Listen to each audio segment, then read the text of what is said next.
अशरफ ने जिस mystery man का जिक्र किया है उसके वजूद के बारे में किसी को नहीं पता है, लेकिन इस वक्त का सबसे बड़ा सवाल तो यही है कि अतीक और अशरफ के वजूद से सबसे ज्यादा खतरा किसे हो सकता है, सबसे ज्यादा घाटा किसे था। अतीक और अशरफ माफिया थे और सियासी गलियारों में भी वो दखल रखते थे, तो क्या इनकी जिंदगी किसी की सियासत के लिए खतरा बन गई थी या फिर वजह कुछ और है। रिपोर्ट। मेन बात यह है कि गुड्डू मुस्लिम इससे पहले कि अतीक का भाई अशरफ मीडिया के सामने अपनी बात पूरी कर पाता, अतीक के भेजे में कॉन्ट्रैक्ट पर किलिंग करने वाले मोहरों ने गोली ठोकी।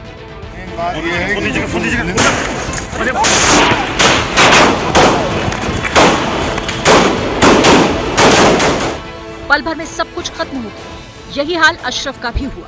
दोनों माफिया ब्रदर्स जुबान खोलने से पहले खत्म कर दिए। सवाल है, अतीक और अशरफ को किसी ने जानबूझकर मौत की नींद सुला दिया? अशरफ की जुबान पर गुड्डू मुस्लिम का नाम क्यों था? सवाल तो ये भी है कि अतीक और उसके भाई का मर्डर गैंग वॉर का नतीजा है या फिर ये कोई पॉलिटिकल किलिंग है। जब भी हमारी उनकी मुलाकात होती थी विधिक तरीके से, तो ये कहते थे कि यार ये लगता है कि जो है ये हमारी हत्या हो जाएगी अगर जेल से हमें निकाला जाएगा, तो इसमें कुछ जो है राजनीतिक साजिश के तहत जो है इनकी हत्या कराई जा सकती है, ये उन्होंने कहा था। जिस शख्स की बात आपने सुनी वो अतीक और अशरफ के वकील हैं। अतीक और अशरफ को काफी करीब से जानते हैं। बड़ा दावा कर रहे हैं कि अतीक की सियासी हत्या हुई। सवाल है कि अतीक को रास्ते से कौन हटाना चाहता था?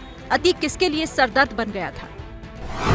इन सवालों को समझने के लिए तीनों कॉन्ट्रैक्ट किलर्स की इक्वेशन को समझना जरूरी है। अतीक और अशरफ के मर्डर में सुंदर भाटी वाला एंगल सामने आया। सुंदर भाटी पश्चिमी यूपी का गैंगस्टर है जिसकी सनी सिंह से जेल में मुलाकात हुई।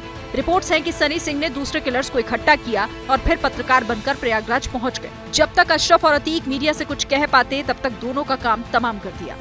असल में इस पूरे मर्डर केस में सनी सिंह को लेकर कई शॉकिंग डिटेल्स सामने आ रही हैं।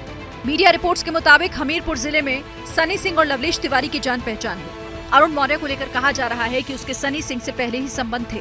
दोनों दोस्त बताए जा रहे हैं। मीडिया रिपोर्ट्स में तो ये भी दावा किया गया कि तीनों को अतीक और अशरफ की हत्या की 10-10 लाख की सुपारी दी गई थी। उन्हें एडवांस के साथ साथ हथियार भी दिए जाने की बात सामने आई है। दावा है कि हैंडलर ने उन्हें आधुनिक हथियार और कारतूस दिए थे, लेकिन पुलिस को अभी तक सुंदर भाटी का अतीक अहमद से कोई डायरेक्ट कनेक्शन पता नहीं चला। इसीलिए पुलिस उस थ्योरी पर भी काम कर रही है जिसमें अतीक के पॉलिटिकल किलिंग की बात कही गई। सूत्रों के मुताबिक पुलिस पूछताछ में अतीक ने 14 मददगारों का नाम लिया था। अतीक ने बताया था कि इन्हीं लोगों के साथ उनका पैसे का लेन देन था। सोर्सेस के मुताबिक इस लिस्ट में कुछ रसूखदार लोगों का नाम भी शामिल है। अतीक ने यह भी बताया था कि पैसों के लेन देन को लेकर उसने जेल के अंदर से एक नेता को फोन करने की कोशिश की, लेकिन फोन मिला नहीं। पुलिस को शक है कि अतीक और अशरफ के मर्डर को लेकर के पैसे और प्रॉपर्टी का एंगल भी हो सकता है।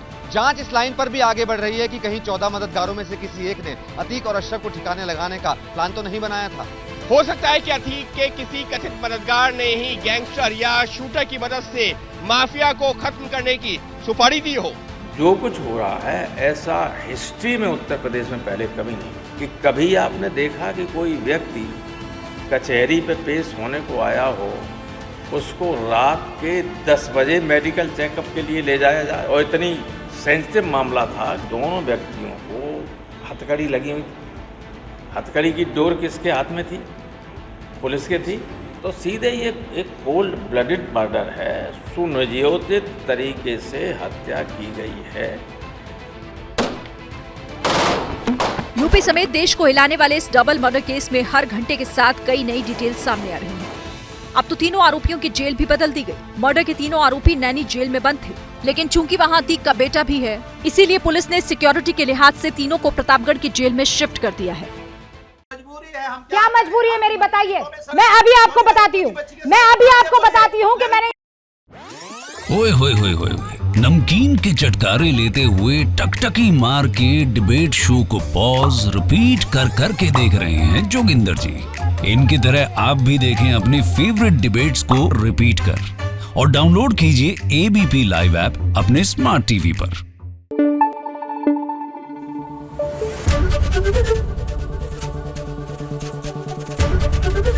एबीपी न्यूज आपको रखे आगे।